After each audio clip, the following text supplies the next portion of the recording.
I'm your host, Erika Heald, and today we're continuing our Content Foundation series when we're talking about Chapter 4, which is Taming the Chaos with Taxonomy. And I know, taxonomy isn't usually a topic that gets content marketers or any marketers, frankly, really excited.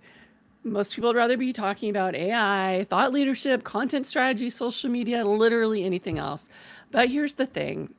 Taxonomy is one of the foundational systems that makes all of those things work better for you. If you don't have that shared language and a consistent way that you organize your information, your content, your assets, your content becomes so much harder to find. It's more difficult to reuse it. It's harder to personalize it, harder to measure it, and it makes it that much more unlikely that the AI tools that you use are going to understand your overall content strategy and how the content that you already have in place works together and relates to your audience. So that's why today's conversation will be focusing on why taxonomy matters for content marketers and how it supports scalable content operations. And of course, if you'd like to go deeper, chapter 4, in addition to everything we're going to talk about over the next few minutes, it also includes an example of how to organize a taxonomy, so an actual example of what a marketing taxonomy looks like, and for a framework for incorporating taxonomy management into your ongoing content hygiene efforts. All right, let's dig in. Now, for those of you who are saying, what exactly is taxonomy? Well, taxonomy is the science of classification. It gives us a consistent way to organize and categorize information so that people can find, understand, use, and manage that content more effectively. Every organization already has a taxonomy, whether it's documented or not, because you're already naming files, you're already putting headlines and titles on things. So you already have a way that you are describing things. So the question really is if that taxonomy is intentional, consistent, and useful. And spoiler, frequently it is none of those things at all. It is something that's just sort of happened. It's accumulated over time. But when taxonomy isn't documented, teams too often create their own versions of the truth. Different departments use different terminology. That's how you get that E-book, small e, capital B book, and 4 other variations of ebook being used to describe the exact same file depending upon who is doing the describing, which then also leads to all sorts of problems. When similar content gets categorized in those different ways, it's almost impossible for any of the tools that you use for doing your measurement, for doing suggested related content. None of those tools are going to have a comprehensive picture of what you already have in place because you're describing it in a variety of different ways. But when you do have that documented taxonomy, that creates the structure that ensures that you are all using the same language to describe the same things. And that creates structure that helps you move from having that content chaos to having content clarity. Overall, I would say that most organizations don't even realize that they have a taxonomy problem until a few of these really frequent symptoms start appearing, such as realizing there's multiple names for the same product, service, or initiative. And not just internally, those names are leaking out externally.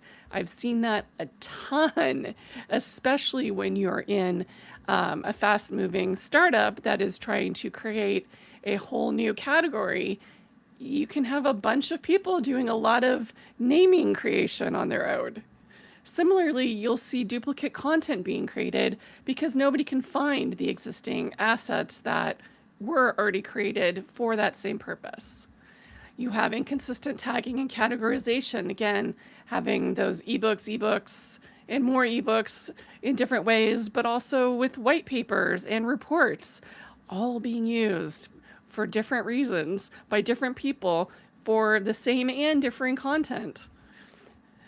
So that leads also to that difficulty locating content when it's needed, horrible reporting challenges caused by inconsistent classifications, because guess what? Every time you use a different spelling even just different capitalization for your tagging for a content, tools like Google Analytics create a whole new entry for that one piece that's tagged that way. And it won't then be rolled up into all of the rest of them, which means you're going to be making decisions based on inconsistent, incomplete reporting.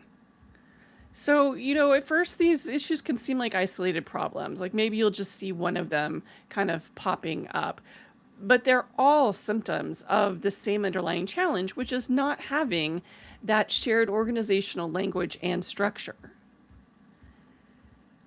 Which makes me to my next point, which is a lot of people think that taxonomy is just simply a one and done kind of tagging exercise that, really it's fine to let whatever department owns the website own the taxonomy, and we'll all just use whatever it is that they decide to use as the way that we are describing things.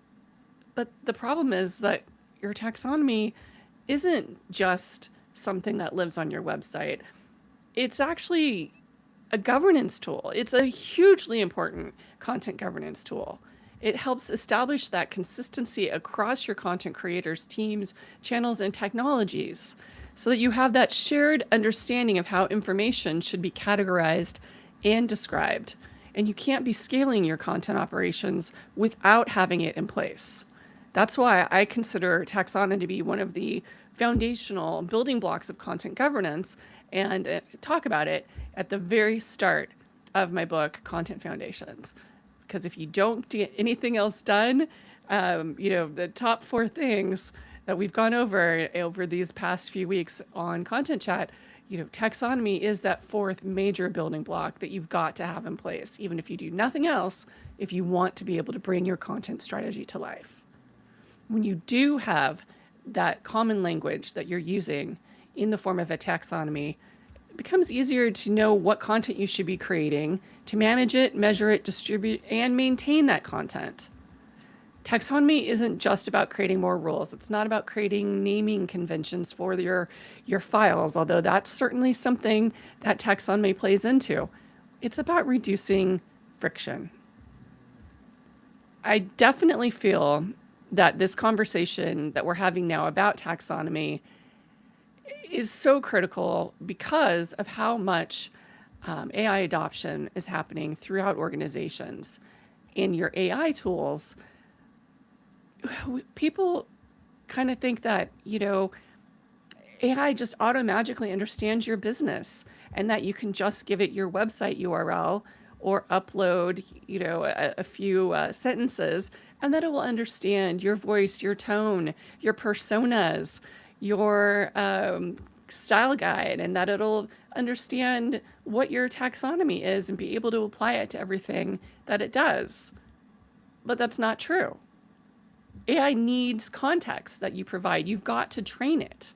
And taxonomy provides really helpful context because it documents your organizational language, your product terminology, your audience definitions, the content categories that you use to describe and differentiate between the content that you're creating, and the relationships between the concepts that you discuss across all of your channels and across all of your different pieces of content. Many organizations discover their biggest taxonomy weaknesses only after they've implemented AI, which is not ideal. The reason for that, though, is that the technology pretty quickly reveals inconsistencies that humans have been quietly working around for years.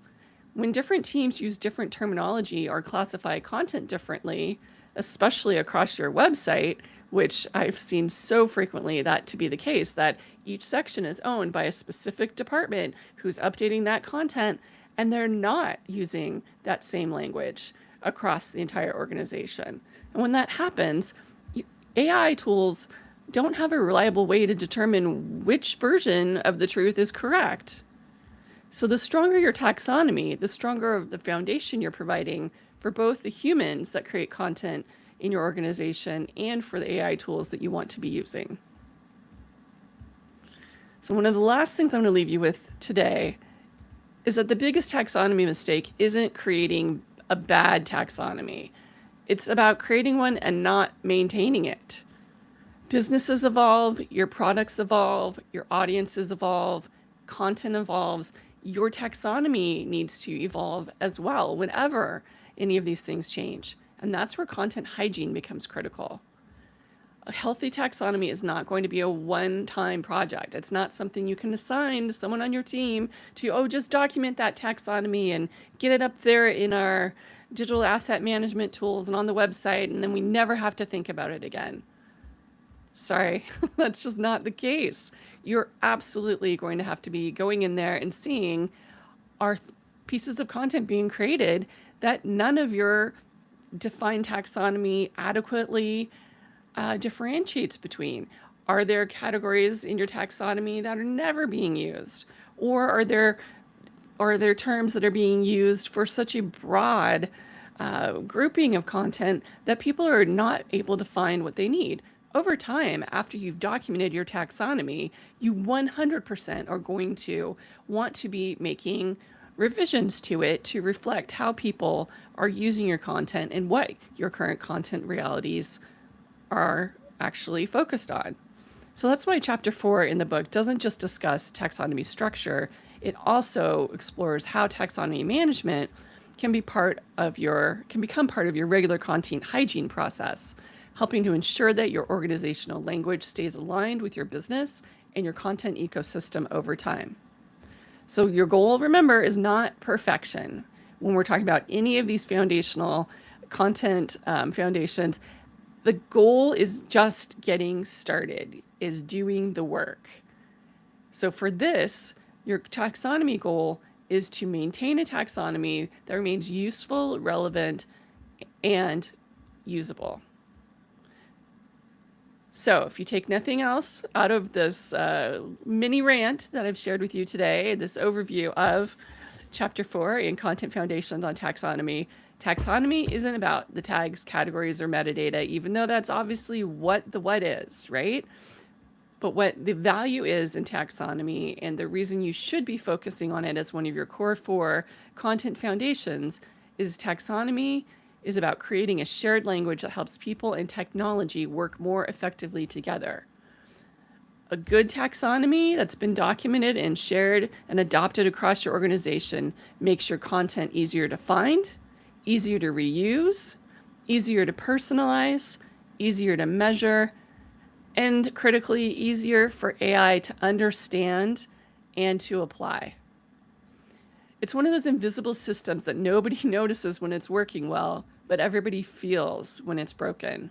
So that's why taxonomy deserves its place alongside brand voice, style guides, templates, and workflows as a foundational element of scalable content operations. So thanks for joining us today for Content Chat. And if you have any questions about taxonomy, leave them in the comments and join us next time as we go forth into the second section.